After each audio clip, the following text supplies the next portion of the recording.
Hello friends, એક વખત ફરીથી હું તમારી સામે છું. આજના વિડીયોમાં હું મારા લાઈફના એક્સપિરિયન્સ ઉપરથી તમને એક બહુ જ ઇમ્પોર્ટન્ટ વાત શીખવવા માગું છું.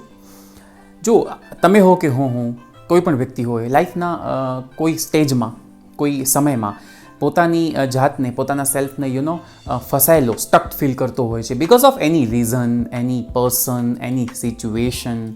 બરાબર છે ને? કોઈ પણ માહોલના લીધે તમે ફસાયેલા ફીલ કરતા હો છો. ખોટું થયું છે તમારી સાથે, નહોતું થવું જોઈતું, એવી સિચ્યુએશનમાં તમે ફસાયેલા છો.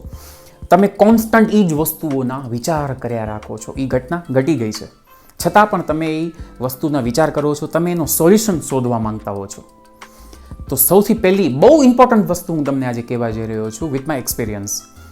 જો લાઈફમાં આ સ્ટેજ ઉપર જ્યારે તમે પોતાને ફસાયેલા ફીલ કરો કે તમને એમ ફીલ થાય કે યાર હું ફસાઈ ગયો છું, મને કોન્સ્ટન્ટ એ જ સિચ્યુએશનના વિચાર